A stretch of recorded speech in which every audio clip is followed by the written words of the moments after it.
योग स्थान में सूच्यंगुल के असंख्यात्वे भाग प्रमाण इतने जगन्य स्पर्धक बढ़ते हैं, इतनी शक्ति बढ़ती है। ये जगन्य स्पर्धक का प्रमाण है और ये सूच्यंगुल का असंख्यात्व भाग। एक योग स्थान से दूसरे ये समान वृद्धि है, इसमें कोई कम ज्यादा नहीं होता है, समान चय है सब जगह। एक योग स्थान से दूसरा, दूसरे से तीसरा, तीसरे से चौथा, ऐसा बढ़ता बढ़ता फिर दोगुना हो जाएगा। दोगुना होने के लिए भी जगह सरणी के असंख्यात्व भाग प्रमाण योग स्थान जाने पड़ेंगे, फिर उससे दुगुना होने के लिए उससे दुगुने योग स्थान जाने पड़ेंगे, फिर उससे दुगुना होने के लिए उससे दुगुने योग स्थान जाने पड़ेंगे। ऐसे बीच में ऐसे दुगुने दुगुने जाते हुए फिर यहाँ जितनी बार दुगुना हुआ ये उतने दो दो का हम परस्पर गुणाकार करते तो पल्ले का असंख्यात्वा भाग ही प्रमाण आएगा, उसका उतना जगन्य योग स्थान से गुणित होगा। इसी प्रकार यहाँ से ऊपर का जो है वो भी इतना गुणित होगा, उसका वो प्रमाण बताया। कितना पल्ले का असंख्यात्वा भाग लेना, तो जितनी गुण हानि शाला बनी है उसका परस्पर गुणाकार करके जो संख्या आती है उतना गुना समझना। 42 नंबर की गाथा। कसेन हवे उवादेयंत वट्टी ठाणानम एक समयम हवे पुण इधरे सिमजाव अठोती। उसका काल बताते कि कोई भी एक प्रकार का योग स्थान होगा तो कितने काल तक होगा।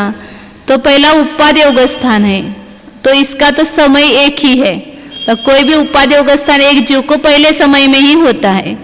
तो कोई भी उपाद का योग स्थान हुआ तो उसका जगन्य काल भी एक समय और उत्कृष्ट काल भी एक ही समय होगा, एक समय से ज्यादा वो होगा ही नहीं, ये नियम है। फिर एकांत वृद्धि योग स्थान दूसरे समय से प्रारंभ होते हैं। अब दूसरा कौन सा है, एकांत वृद्धि योग स्थान। तो एकांत वृद्धि योग स्थान अपन ने देखा था कि पहले समय में जगन्य होगा, फिर अगले अगले समय में नियम से बढ़ता रहेगा, इसलिए उसका नाम क्या है, एकांत वृद्धि योग स्थान। तो एकांत वृद्धि योग स्थान भी जब किसी जीव को हुआ तो जो दूसरे समय में होगा वो तीसरे समय में नहीं है, तो उसका समय भी कितना हुआ, एक ही हुआ ना। कोई भी एकांत वृद्धि का योग स्थान होगा तो एक समय से ज्यादा ठहरेगा नहीं, उसका जगन्य काल भी एक समय और उत्कृष्ट काल भी एक समय है। उपाद योग स्थान का भी जगन्य उत्कृष्ट काल एक समय और एकांत वृद्धि का भी जगन्य उत्कृष्ट काल एक समय। मतलब कोई एक जीव को कोई एक योग स्थान हुआ तो वो एक समय ही रहेगा, दूसरे समय बढ़ता हुआ ही पाया जाएगा एकांत वृद्धि का।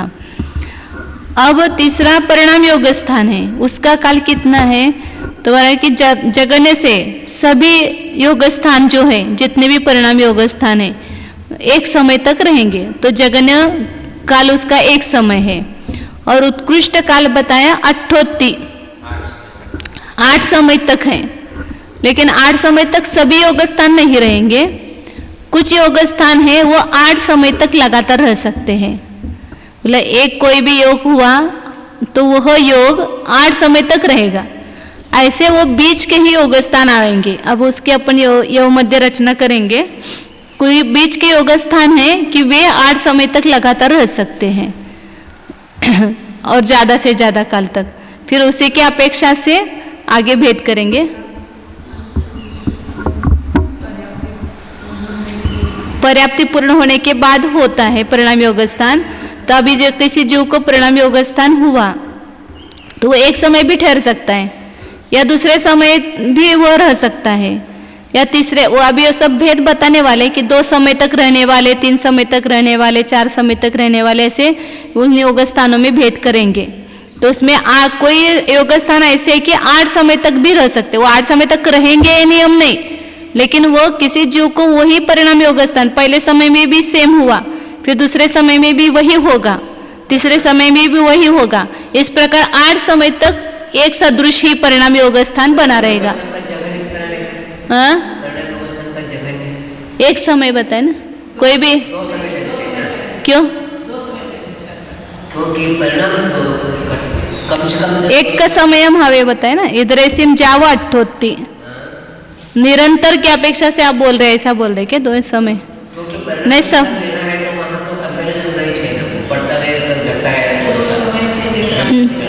नहीं, मतलब जैसे वो 2 समय वाले योग स्थान है तो वे एक समय भी रह सकता है ना, 8 समय वाले भी योग स्थान है, वो एक समय भी रह सकता है और तुरंत बदल सकता है। यहाँ पर उन्होंने निरंतर की अपेक्षा से लिया होगा तो 2 समय लिया क्या? वो निरंतर की अपेक्षा से लिया होगा, 2 समय रहेगा ये नियम नहीं है, एक समय में भी बदल सकते हैं ना वह।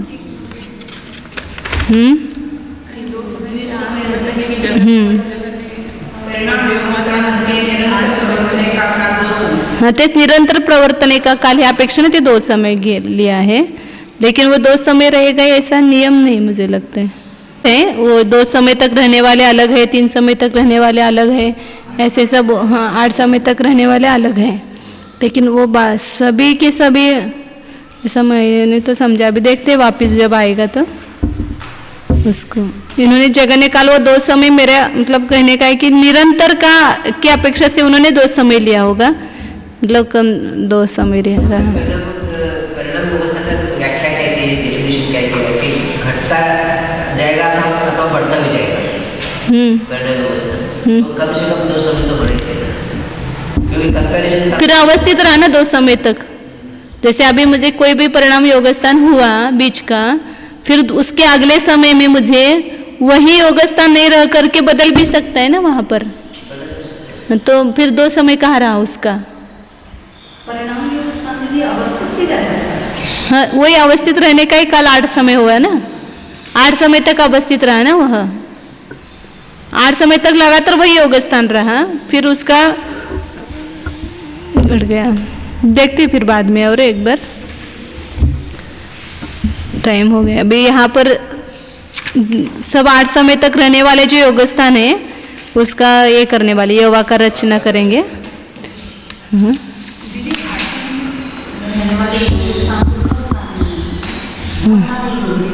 बीच में वो भी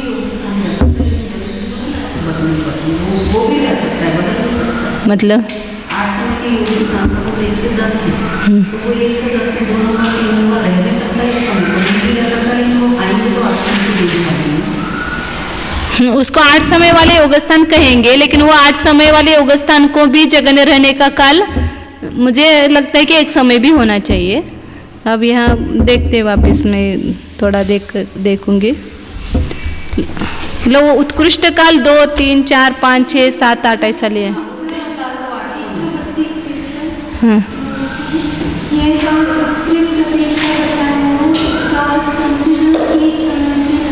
हाँ ऐसे बोल रहे हैं, मैंने ग्रहण किया वो ऐसा है ना, इसलिए बोल रहे हैं मैं।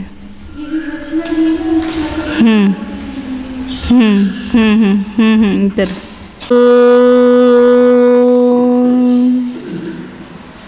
जाने यह मैं शुद्ध चैतन्यमय जीव ही हूँ।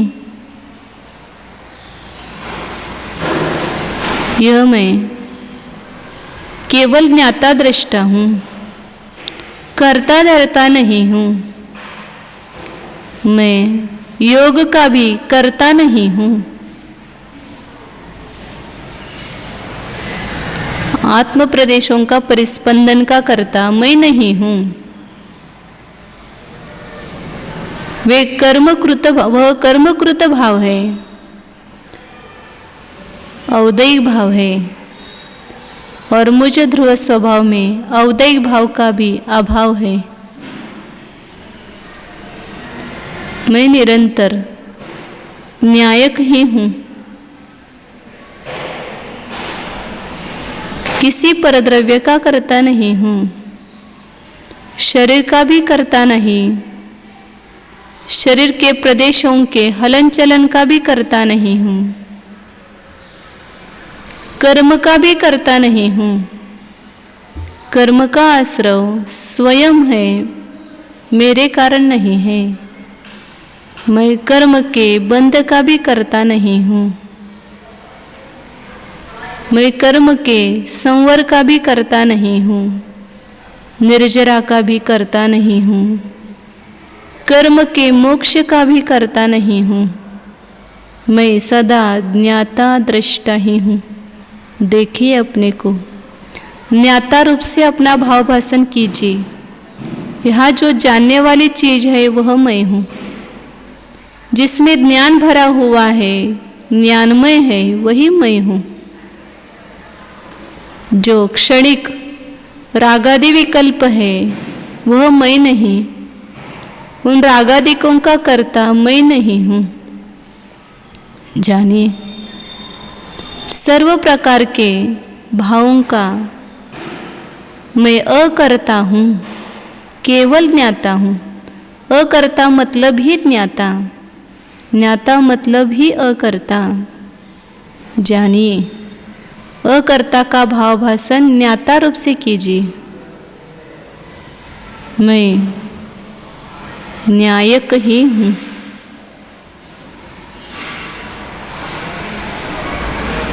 जानना यह मेरा स्वभाव ही है, सहज है। मैं एक शौपशमिक ज्ञान का भी करता नहीं हूँ। जानिए, शुद्ध चैतन्य मूर्ति स्वरूपोऽहम्,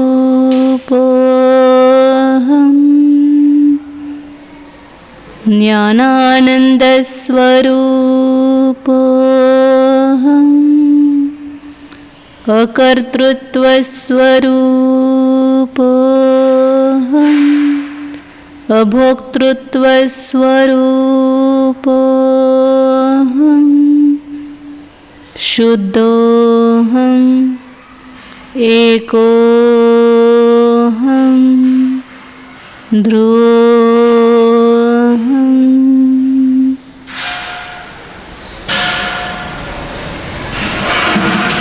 सर्जन नमो अरिहन्तानं, नमो सिद्धाणं, नमो आयर्याणं, नमो वाञ्छायानं, नमो लोये सवसा